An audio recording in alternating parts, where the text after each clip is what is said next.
Good afternoon and welcome to Best Listener Ever. I'm your host for this channel. I'm a 68-year-old black man living in the heart of Texas, deep in the heart of Texas, in the Gotham City of the South. Thank you for joining me here. Please share, please subscribe. Very important. Once you subscribe, click on the subscribe button to click the notification button. That's going to be key this afternoon. I plan to come back here at 6 this evening at 6. This particular presentation is the first in a series of 3, which I will complete by the end of the day. If I need to go over, I'll do that too. But I need to go live on a completely different issue than history, a completely different issue. And I will briefly. And just as a warning, if you will, I will be reading from your Holy Bible, the King James Version, during a presentation at 6 p.m. Central Standard Time. That's all I want to say about that. But I will leave you with this question as a teaser. And this question is for all of you, each and every one of you. How would you feel? How would you feel? How would you feel if you learned about the death of a loved one, a father, a mother, a sister, a brother, a child? How would you feel if you found out about their demise through social media, before the phone had rung, before a text came through to inform you of your loved one's demise? You found out about it on social media. How would you feel? Would you want to learn about it like that? No, I don't think so. I know I wouldn't. But I'm going to refer to something like that at 6 p.m. Central Standard Time. You need to be there, because if any of you have a divergent view from mine, I'm going to put the link out there, and you can click on that link.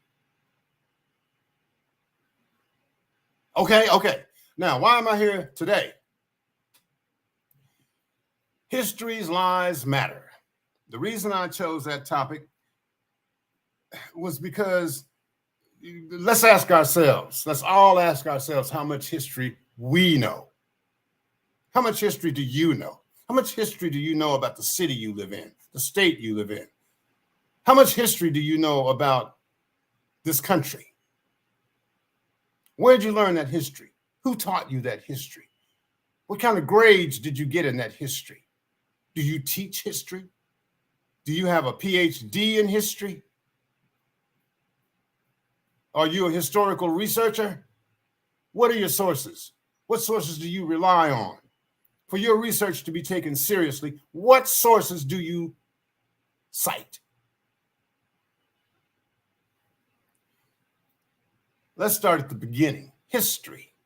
A lot of people like to call it his story. His story. And when they refer to his, let me just cut to the chase. They're referring to the global system of white supremacy. The global system of white supremacy determines what history is. Let me qualify that. George Orwell, in his book 1984, said this: who controls the past controls the future. Who controls the past controls the future. Who controls the present controls the past. What does that mean? If you control the present, as does the global system of white supremacy,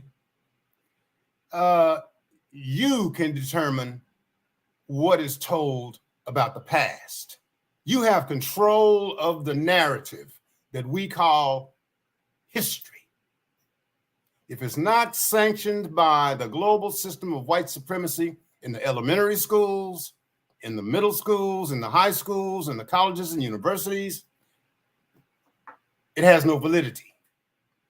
Oh, a lot of people can come up with different storylines and narratives, but they will have no credibility. If the media support the global system of white supremacy, which they do, then they have to support the global system of white supremacy's narrative about history, whatever the history is. Let me give you some examples real quick. We're coming up on June, and in the last few years, the holiday we call Juneteenth here in Texas has been appropriated across this great land. There will be Juneteenth sales. There will be Juneteenth parties. There will be Juneteenth bargains in the stores. Juneteenth, Juneteenth, Juneteenth. How much do you know about Juneteenth in New York? How much do you know about Juneteenth in Chicago? How much do you know about Juneteenth in Atlanta? Okay.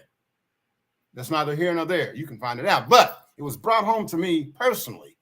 I was in Oklahoma City about 10 years ago. And I understood that they were going to have a Juneteenth festival right there in Oklahoma City, where I grew up. I didn't know anything about Juneteenth growing up in Oklahoma. I didn't find out about Juneteenth until I moved to Texas. So the lady that was telling me about the Juneteenth festival that they were going to have in Oklahoma City was telling me all about it, and I'm just looking at her. And I said to her, I asked her, what do you know about Juneteenth? And she stopped and she looked and she said, well, it's got something to do with freedom. Okay. I don't have a lot of time here. I don't want to take a lot of time here. That's one example. She knew as much about Juneteenth as I know about the dark side of the moon. Nothing. But they're going to celebrate Juneteenth. They're going to have a Juneteenth celebration wherever you are. You don't, and I venture to say you probably don't know what Juneteenth really signifies. I'm going to tell you what it really signifies. For years, people taught and still teach inaccurately that Juneteenth symbolizes when the Union soldiers came to Texas at the end of the Civil War and informed the slaves that they were free. No one had to inform the slaves in Texas that they had been freed by the Emancipation Proclamation in 1863, 2 years earlier. I'm a little head up about this. Yes, I am. But the fact of the matter was, Texas being hundreds of miles from Washington, D.C., that Emancipation Proclamation meant nothing. The slaveholders in Texas knew that. And the slaveholders in Texas probably had no stake whatsoever in keeping it a secret from their property. They knew that their property couldn't do anything about it because there were no Union soldiers here to enforce the proclamation, not until 2 years later. Hear me now. So if a slave somehow found out that the Emancipation Proclamation had been signed, he could stand up in the middle of the cotton field and say, I'm not picking no more cotton. Abraham Lincoln done freed me. Bam! That was the end of that conversation in Texas. Are y'all following me? Okay, I'll give you another example. In 1963, John F. Kennedy was shot to death in Dallas, Texas. And to this day, the global system of white supremacy has a great stake in maintaining that there was a lone gunman that assassinated John F. Kennedy. One man was responsible for that assassination, when all the evidence is to the contrary.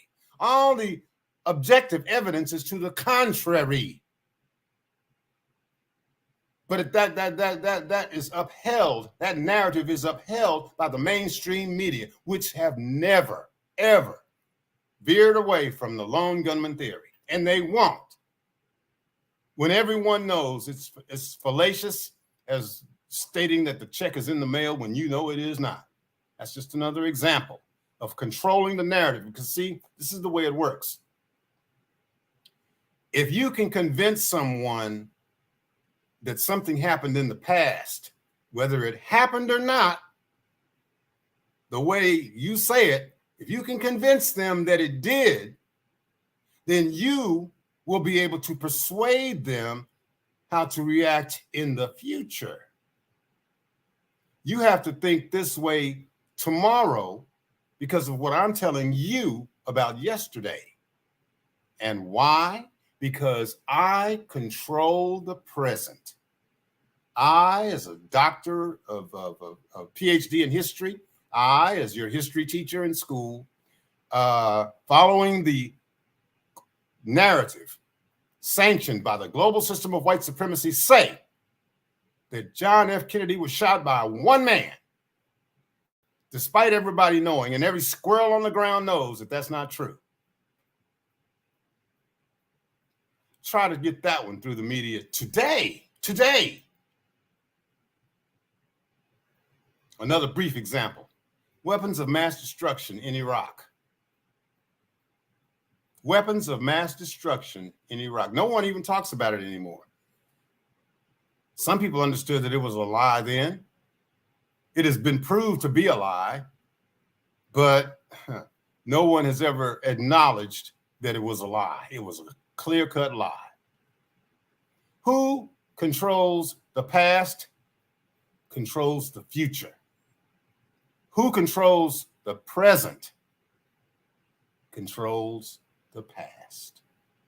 We'll be talking more about history, but at 6 p.m., when I return, I'm